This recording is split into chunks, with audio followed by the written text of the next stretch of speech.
News Deepavali వేళ బాణసంచా కాల్చడంతో ఢిల్లీలో భారీగా వాయు కాలుష్యం పెరిగింది.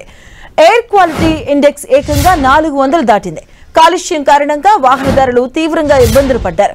ఓవైపు రైతులు పంట వ్యర్థాలను కాల్చడం, మరోవైపు దీపావళి సందర్భంగా టపాసులు పేల్చడంతో ఇవాళ ఢిల్లీలో వాయు కాలుష్యం పెరిగి గాలి నాణ్యత మరింత క్షీణించింది. నిర్మాణ వ్యర్థాలు కూడా తీవ్ర ప్రభావం చూపుతున్నాయని అధికారులు చెబుతున్నారు.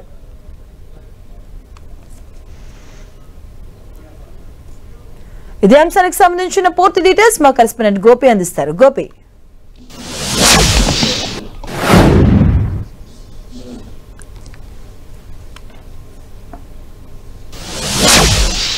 గోపి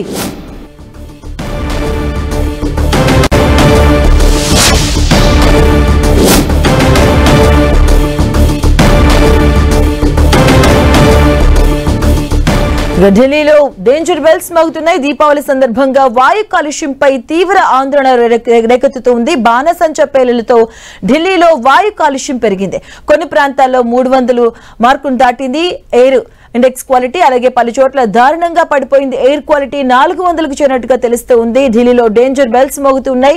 రేపటి వరకు బాణసంచా కాల్చేందుకు సుప్రీంకోర్టు అనుమతులు ఇచ్చింది. కొన్ని ప్రాంతాల్లో 300 మార్కును దాటింది ఏక్యూఐ. అలాగే 400 వరకు కూడా చేరుకుంది. దీనికి సంబంధించిన పూర్తి డీటెయిల్స్ మా కరెస్పాండెంట్ గోపి అందిస్తారు. గోపి,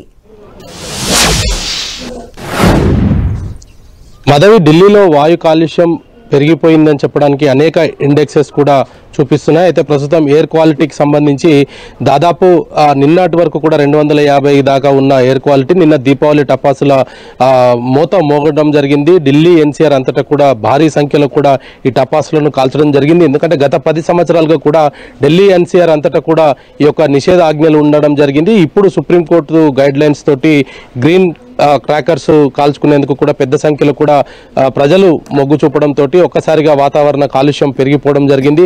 దాదాపు 480 మార్కు కూడా దాటడం జరిగింది. 38 స్థానాల్లో ఈ ఎయిర్ క్వాలిటీ ఇండెక్స్ ను గుర్తించేందుకు కూడా అధికారులు ఏర్పాట్లు చేయగా దాదాపు 36 స్థానాల్లో కూడా ఈ యొక్క రెడ్ మార్కు అంటే పూర్తిగా 250 దాటి ఆ యొక్క రెడ్ మార్కును చూపించడం జరిగింది. అదే దాదాపు 36 స్థానాల్లో ఇదే పరిస్థితి అయితే కొనసాగింది. అయితే కృత్రిమంగా కొంత ఈ యొక్క కృత్రిమ వాటర్ స్ప్రింక్లర్స్ తోటి కూడా కొంత వాతావరణాన్ని కంట్రోల్ చేసే పరిస్థితి అధికారులు చేసినప్పటికీ కూడా ప్రజల నుంచి పెద్ద ఎత్తున కూడా బాణసంచా కాల్చేందుకు ఎక్కువ స్థాయిలో మొగ్గు చూపడంతో ఈ యొక్క పరిస్థితి చేదాటిపోవడం జరిగింది. రేపు కూడా ఈ యొక్క బాణసంచాలు కాల్చేందుకు సుప్రీంకోర్టు అనుమతి ఉండడంతో 2-3 రోజుల పాటు కూడా ఢిల్లీలో ఈ దట్టమైన పొగ అలుముకునే పరిస్థితే కనపడుతుంది. ఇప్పటికే విజిబిలిటీ కొంత తగ్గినప్పటికీ కూడా ఇటు బాణసంచా అదేవిధంగా వాతావరణంలో జరిగే మార్పులతో పాటు వాయు కాలుష్యంతో కూడా ఈ యొక్క మార్కు దాటిందనేది కూడా అధికారులు అయితే చెప్తున్న పరిస్థితి ఉంది. అయితే ఈ దివాళీ తర్వాత ఏదైతే వాతావరణంలో మార్పులు జరగాల్సింది, దివాళీకి ముందే ఈ యొక్క వాతావరణంలో మార్పులు జరగడం, ఆ విధంగానే సుప్రీంకోర్టు కూడా ఈ బాణసంచా కాల్చేందుకు కొంత పర్మిషన్స్ ఇవ్వడంతో ఈ యొక్క పరిస్థితి అయితే ప్రస్తుతం తలెత్తింది. ఇంకా 2-3 రోజులు కూడా ఢిల్లీలో వాతావరణంలో ఇదే విధమైన కాలుష్యం ఉండే అవకాశాలు ఉన్నాయనేది కూడా అధికారులు అయితే హెచ్చరికలు జారీ చేయడం జరిగింది. మాస్క్ లేని బయటకు వెళ్ళలేని పరిస్థితి ప్రస్తుతం ఢిల్లీలో నెలకొని ఉంది. మాధవి, గోపి, అంటే నివారణ చర్యలకు ఎలాంటి ఇన్స్ట్రక్షన్స్ ఇస్తున్నారు అధికారులు?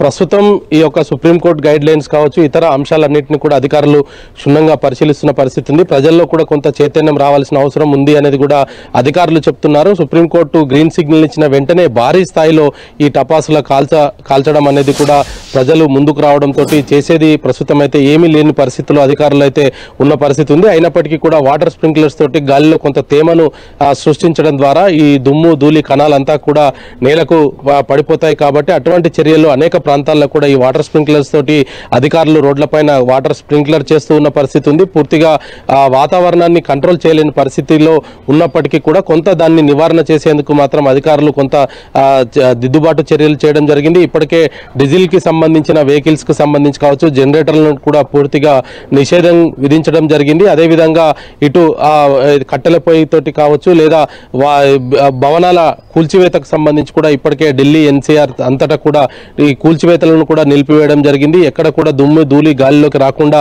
అన్ని రకాల చర్యలు అయితే ప్రస్తుతం అధికారులు చేపడుతున్నప్పటికీ ఇటు దివాళీ సీజన్ కావడం, అదేవిధంగా వాతావరణంలో వచ్చే మార్పులతోటి కనుక ఢిల్లీ మొత్తం కూడా దాదాపు డేంజర్ బెల్స్ తో ప్రస్తుతం మోగుతున్న పరిస్థితి ఉంది. 480 మార్కు దాటి ప్రమాద స్థాయిలో ఉంది. ఢిల్లీ ఎన్సీఆర్ అంతటా కూడా పూర్తిగా ఎయిర్ క్వాలిటీ ఇండెక్స్ అంతా కూడా రెడ్ మార్కు చూపిస్తున్న పరిస్థితి అయితే కనపడుతుంది. కొంత శ్వాస సంబంధం ఉన్న వ్యక్తులు కొన్ని జాగ్రత్తలు తీసుకోవాలనేది కూడా డాక్టర్లు సూచిస్తున్న పరిస్థితి ఉంది. ఏదేమైనా ఢిల్లీ ఎన్సీఆర్ అంతటా కూడా దివాళీ తర్వాత జరగాల్సిన మార్పులు దివాళీకి ముందే జరుగుతుండడం, దివాళీకి కూడా ఈ క్రాకర్స్ పెద్ద ఎత్తున కూడా కాల్చడంతో ఢిల్లీ ఎన్సీఆర్ అంతటా కూడా పూర్తిగా వాతావరణ మార్పు అయితే స్పష్టంగా కనపడుతుంది. గాలిలో తేమ లేకపోవడము, అదేవిధంగా దుమ్ము ధూళి కణాలతోటి ఒక్కసారిగా రోడ్లన్నీ కూడా పూర్తిగా విజిబిలిటీ దాదాపు తగ్గిపోతూ ఉండడంతో ప్రజలు కొంత ఇబ్బంది పడుతున్నప్పటికీ అధికారులు మాత్రం ప్రస్తుతం దీనిపైన దిద్దుబాటు చర్యలు అయితే చేస్తూ ఉన్నారు. కొంత ప్రజల్లోకి కూడా అవగాహన కల్పించే ప్రయత్నం చేస్తున్నారు. వాహనాల రద్దీని తగ్గించేందుకు కూడా అన్ని రకాల చర్యలు చేపడుతున్నారు. గతంలో కూడా లెవెల్స్ ను బట్టి కూడా వాహనాలను రోడ్లపై తిరిగించారు. అయితే ప్రస్తుతానికి అటువంటి పరిస్థితి లేకపోయినప్పటికీ రానున్న రోజుల్లో ఈ ఢిల్లీ వాతావరణంతో మరింత ఇబ్బంది పడే అవకాశాలు ఉంటాయి. కాబట్టి గ్రేడ్ లెవెల్లో ఈ యొక్క వాతావరణాన్ని కంట్రోల్ చేసేందుకు ఇటు వాహనాలకు సంబంధించి కావచ్చు, 15 ఏళ్లు నిండిన పెట్రోల్ వాహనాలను కూడా రోడ్లపైకి అనుమతించకపోవడం, డీజిల్ జనరేటర్ లాంటివి నిషేధం విధించడం వంటి కొన్ని చర్యలతోటి కనుక ఒక 10 to 15% ఈ వాతావరణంలో జరిగే మార్పులను కంట్రోల్ చేయొచ్చు అనేది కూడా ప్రస్తుతం అయితే అధికారులు భావిస్తున్న పరిస్థితి కనపడుతుంది. Right, thank you గోపే.